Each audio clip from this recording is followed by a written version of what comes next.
Assalamualaikum warahmatullahi wabarakatuh. Waalaikumsalam warahmatullahi wabarakatuh. Ini mata kuliah Kimia Organik 2 atau lanjutan dari Kimia Organik 1. Nah, di mata Kimia Organik 2 ini ada praktikumnya. Nah, kemudian ada teorinya.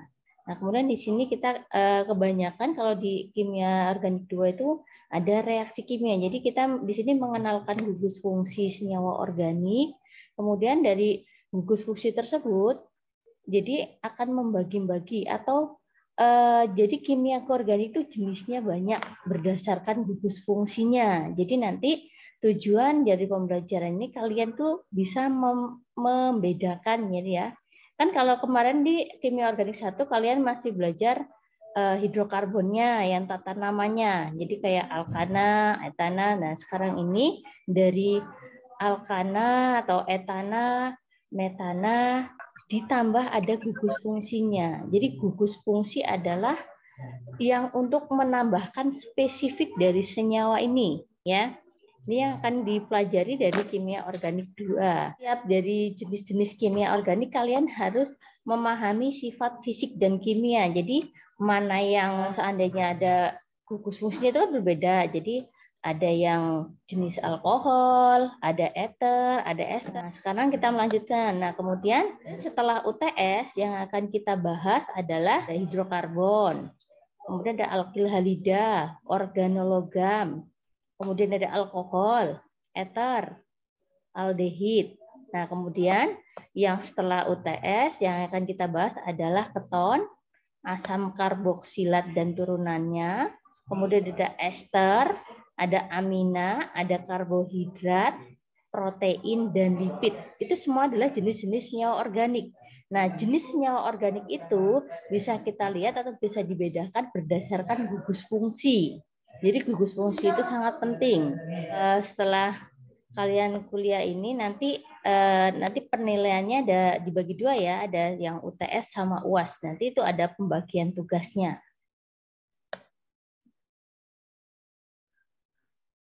Nah, kemudian ini dari berarti kalian nanti kita masuk ke pertemuan 10. Nah, hari ini kita kuliah tentang asam karboksilat. Sebelumnya ada yang pernah kenal belum asam karboksilat atau pernah tahu asam karboksilat? Yang kalian ketahui atau yang kalian kenali itu apa? Salah satunya. Pernah dengar? Kalian pernah dengar cuka? Cuka adalah salah satu contoh asam karboksilat. Nah, definisi asam karboksilat. Jadi senyawa yang mempunyai satu gugus karbonil yang berikatan dengan gugus hidroksil. Jadi di situ ada namanya karbonil. Karbonil adalah ini, ya. Karbonil. Jadi ada ikatan C rangkap 2, C dengan O itu namanya karbonil. Kemudian ada gugus hidroksil. Hidroksil adalah ikatan C dengan OH. OH itu adalah hidroksi. Tapi dengan adanya karbonil namanya jadi hidroksil. Ya. Berarti kalau dia jenis asam karboksilat, dia mempunyai C rangkap 2O dan OH. Itu adalah asam karboksilat. Kemudian tata namanya. Tata namanya yang kemarin kalian pelajari di hidrokarbon itu struktur umumnya. Kemudian dari hidrokarbon, seandainya di situ C-nya 1, itu metana, ya kan? Nah, C yang tadinya metana itu CH4 hanya sisa 1. Nah, kemudian C itu kan tangannya ada 4. Yang keempatnya adalah mengikat gugus karbonil rangkap 2O dan gugus hidroksil OH2. Nah, kemudian ini yang untuk metana. Kemudian kalau untuk yang etana juga sama. Jadi yang C-nya hanya C1 ya mengikat gugus ini ya. Jadi kalau seandainya tadi metana C-nya hanya 1, kemudian etana ini kan C-nya 2. Nah, yang C yang di ujung itu tetap sama. Kemudian C yang berikutnya ini yang mengikat CO2 dan OH. Nah, kemudian untuk struktur asam karboksilat yang lain tergantung panjangnya rantai. Ya, kemudian penamaannya juga sama seperti alkana. Kalau dia metana, berarti di sini ditambah kata asam. Kemudian metananya sama, nanya diganti dengan oat. Jadi asam metanoat. Nah, kemudian sama selanjutnya. Seandainya ini adalah C4. C4 itu adalah butana. Karena dia ada gugus karboksilat, jadi asam butanoat. Itu penamaan secara yupak. Jadi yupak, jadi ada strukturnya. Nah, ada juga penamaan yang dia biasanya terkenalnya seperti apa. Nah, ya. Nah, kemudian senyawa karboksilat pasti letaknya ada di C ujung. Karena dia kan butuh 3. Butuh 3 berikatan dengan CO, rangkap 2, dan OH. Kalau contohnya yang kemarin senyawa alkohol itu kan bisa di tengah tuh letaknya. Nah, kalau yang asam karboksilat itu letaknya selalu di ujung. Ya. Jadi karena dia memerlukan 3 tangan. Jadi letaknya selalu di ujung. Nah, kemudian yang bawah walaupun dia ada cabangnya, tetap dia yang karboksilatnya itu letaknya di ujung. Ini di bawahnya ini adalah sebagai cabangnya saja. Kalau penamaannya tergantung dari penamaan yang ada di hidrokarbon. Contohnya yang ini kan C-nya ada 3. Kemudian di posisi 2,2 ada gugus metil. Jadi asam 2,2 dimetil, karena C-nya ada 3, asam 2,2 dimetil propanoat. Ya, itu tuh penamaan yupaknya. Jadi penamaannya yang seandainya walaupun dia ada cabang, jadi tetap yang gugus karboksilatnya pasti di ujung. Nah, kemudian penamaan cabangnya sama seperti penamaan di alkana. 3,3 dimetil propanoat. Nah, kemudian kalau yang ini dia ada 2 gugus di situ. Ada hidroksi sama karboksilat. Jadi penamaannya kalau dia jadi dia masih masuk kalau dia penamaannya sebagai karboksilat, jadi 2 ol posisinya berarti menghitungnya itu dari C yang terikat dengan gugus fungsi karboksilatnya. Berarti ini C nomor 1, C nomor 2, C nomor 3. Berarti di sini adalah 3 ol asam butanoat. Ini penamaan secara yupak, ya. Nah, ini. Jadi yang diprioritaskan masih yang karboksilatnya. C-nya selalu di ujung.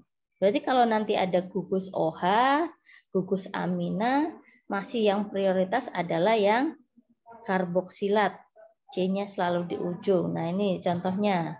Jadi di sini ada gugus OH juga di posisi 4. Jadi bisa juga asam 4 hidroksi 2 metil pentanoat atau asam 4 ol 2 metil pentanoat. Nah, itu dari penamaannya.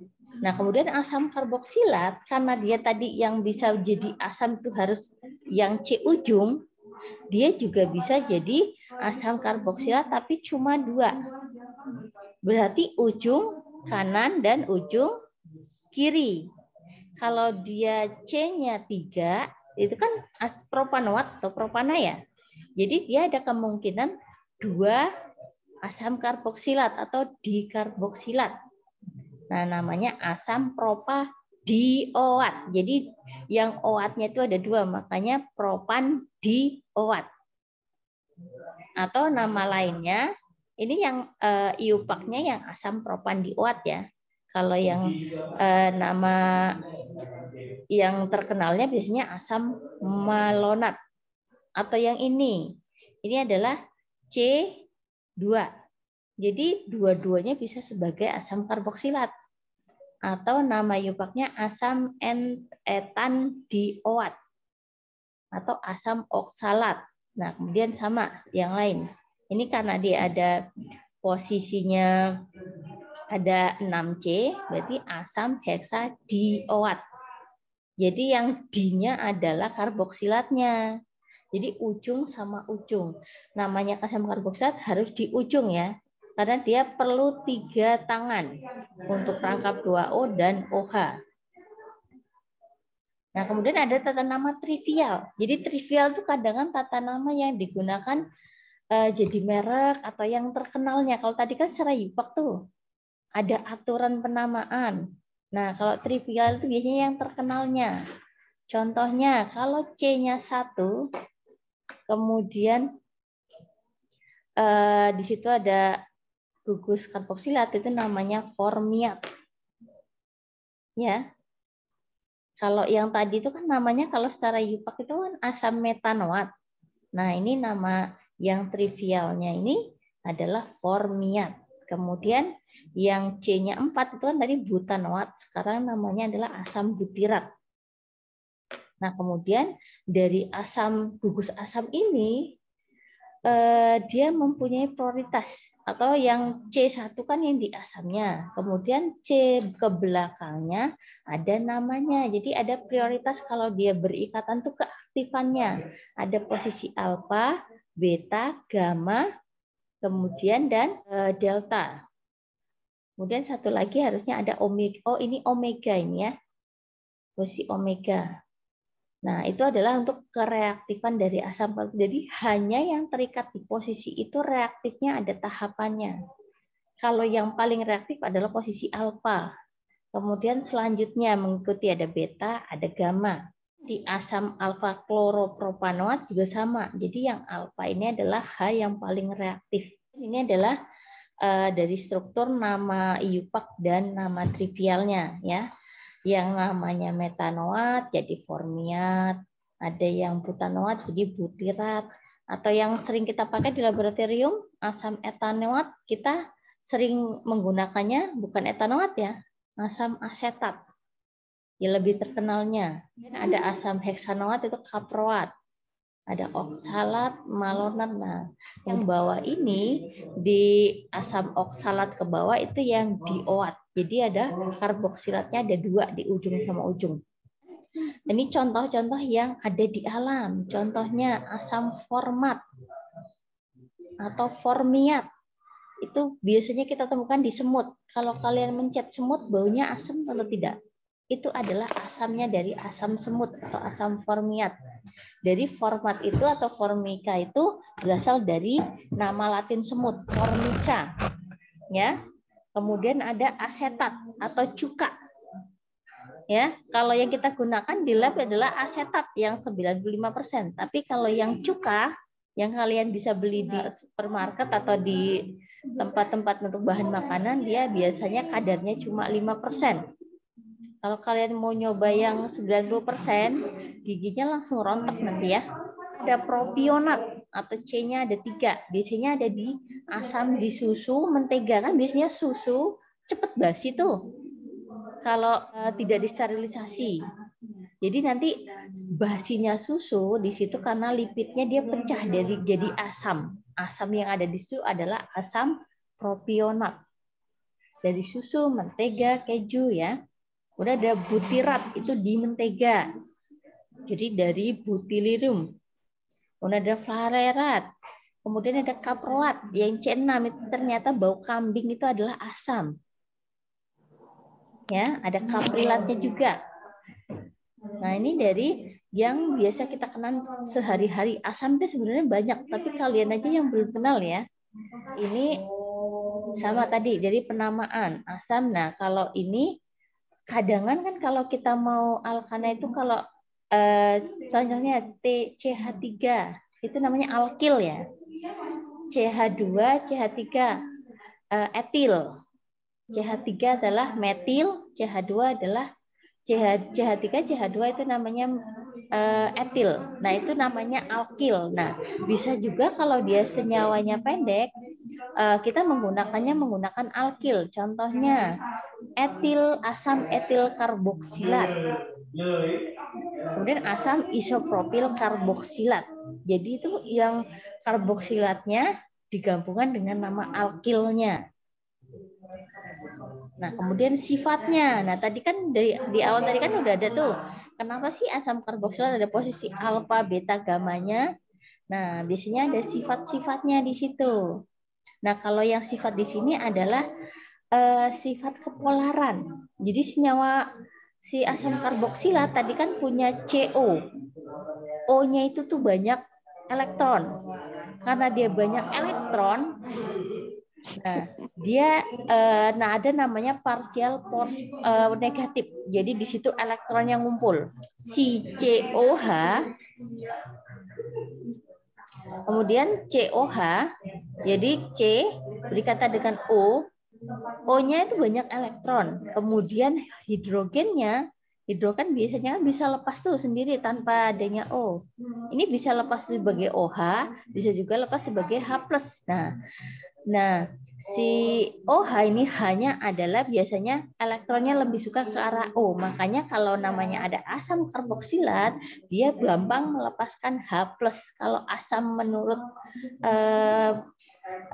menurut Lewis, biasanya kan asam dalam air tuh. Jadi yang bisa melepaskan hidrogen. Jadi asamnya ini adalah konsepnya Lewis ya. Asam karboksilat ini. Nah, kemudian ini dari yang banyak ikatannya. Jadi nanti karena dia ada namanya partial positif dan negatif, dia akan menjadi senyawa polar. Nah, kalau senyawa ini bertemu dengan air itu kan sama. Jadi ada oksigennya itu banyak elektronnya itu adalah partial negatif, hidrogennya partial positif. Kalau dia bertemu seperti yang di bawah ini, ada namanya ikatan hidrogen. Jadi ikatan hidrogen bisa asam karboksilat dengan air, asam karboksilat dengan karboksilat, sehingga asam karboksilat ini adalah senyawa polar, larut dalam air atau mempunyai kepolaran. Ya. Makanya kalau kalian beli cuka bisa untuk digunakan untuk makanan 5%, dari karena dia senyawanya polar, larut dalam air. Ini ikatan hidrogen ya. Jadi yang punya ikatan hidrogen adalah yang punya parsial dalam molekulnya, yaitu ada yang cenderung banyak elektronnya sama kekurangan elektron. Biasanya adalah senyawa-senyawa nonpolar. Punya gugus fungsi, salah satunya adalah asam karboksilat. Dan keasamannya tadi. Jadi asam karboksilat kenapa sih bisa dikatakan sebagai asam?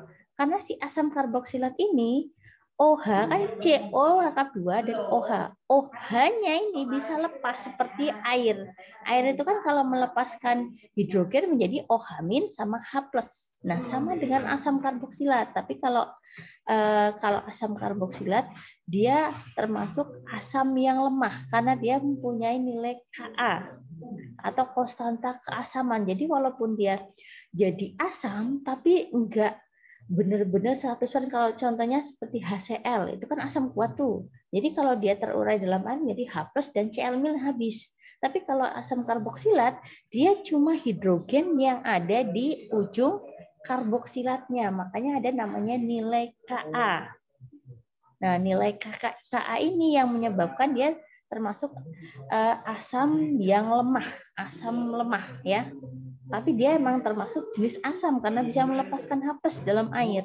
Tapi asamnya asam lemah karena mempunyai nilai Ka. Karboksilat ini juga dia karena ada 2 oksigen, yang satunya adalah ikatan rangkap 2, yang satunya berikatan O dengan H.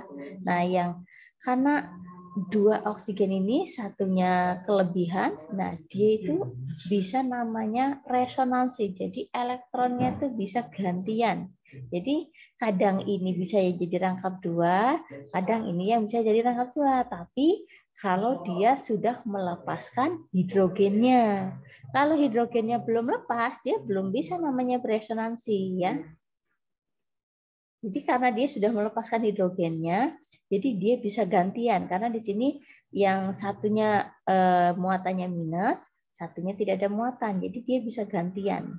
Kan yang bisa beresonansi atau konjugasi adalah yang senyawa yang ikatan rangkap berselang-seling. Nah, ini juga termasuk. Jadi bisa resonansi. Nah, apabila asam karboksilat ini bertemu dengan NaOH, biasanya dia akan menjadi garam. Contohnya nih, ada asam benzoat. Ya, benzoat. Kemudian ditambah dengan basa atau NaOH menjadi natrium benzoat. Atau yang kalian bisa kenal itu sebagai pengawet makanan. Ya, dia asalnya dari asam benzoat. Kemudian jadi natrium benzoat. Atau yang kalian pernah kenal adalah MSG, monosodium glutamat. Itu asalnya dari asam glutamat, kemudian hidrogennya lepas, digantikan dengan natrium. Jadi monosodium glutamat. Kenapa mono? Na-nya 1. Ya. Jadi reaksi dengan basa akan menghasilkan garam. Jadi kalau kalian punya asam, bentuknya cairan, kamu kasih dengan larutan basa, nanti ada endapannya. Itu prakteknya. Nah, kemudian ada nama garam karboksilat. Jadi namanya di situ contohnya. Nah, itu jadi ada karboksilat, kemudian sama seperti tadi. Jadi garamnya bisa masuk atau alkalinya, basanya menggantikan hidrogen. Jadi nah ini ya, ini ada contohnya. Jadi ada kalsium, amonium, jadi amonium benzoat, klorobenzoat, kemudian, nah ini nama-namanya. Nah, sintesis, apa sih sintesis? Sintesis adalah cara membuat asam karboksilat. Jadi asam karboksilat itu bisa dibuat dengan cara reaksi. Yang pertama adalah reaksi hidrolisis. Hidrolisis berarti hidrogennya dilisis, hidrogennya diurai. Ya.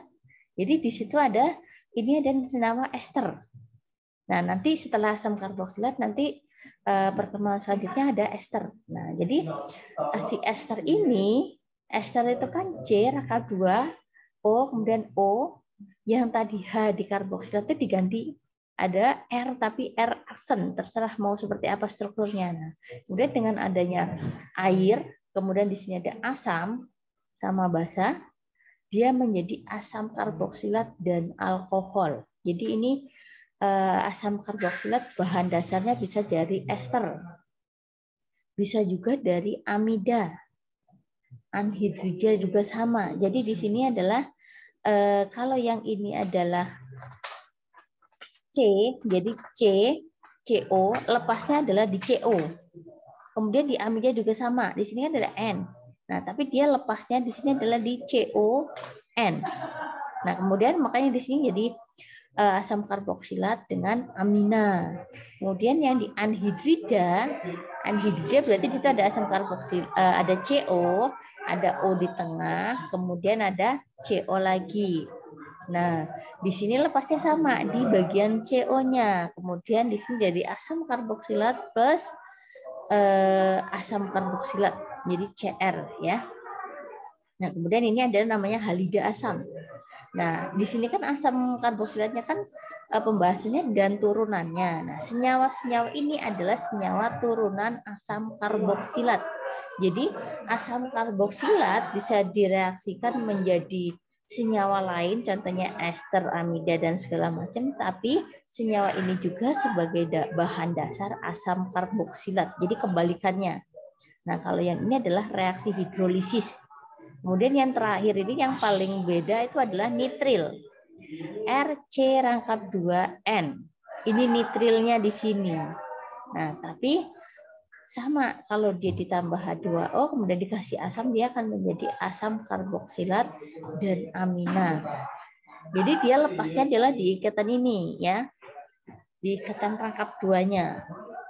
Nah, kemudian ada juga reaksi oksidasi. Reaksi oksidasi ini jadi seandainya alkohol primer menjadi ditambah dengan HMN O4, HCr4. Nah, kenapa oksidasi? Karena di sini banyak O-nya. O, pengoksidasi. Ya, yang tadinya senyawa alkohol bisa jadi asam karboksilat. Ini jadi bahan dasarnya bisa juga dari alkohol, aldehid, alkena, alkil arena, dan metil keton. Ini semuanya adalah proses reaksi oksidasi. Nah, kenapa reaksi oksidasi? Karena di sini reaksinya ada oksigennya banyak. Ya. Nah, kemudian yang terakhir adalah reaksi Grignard. Reaksi Grignard ini khusus yang buat adalah si Grignard ini dia menggunakan logam. Jadi reaksinya dalam logam. Nah, dari reaksi ini alkil halida bahannya, kemudian dikasih logam, ether dalam CO2, kemudian menjadi asam karboksilat. Cukup ya untuk pertemuan tentang asam karboksilat. Selanjutnya saya tutup. Wabillahi taufiq wal hidayah. Wassalamualaikum warahmatullahi wabarakatuh.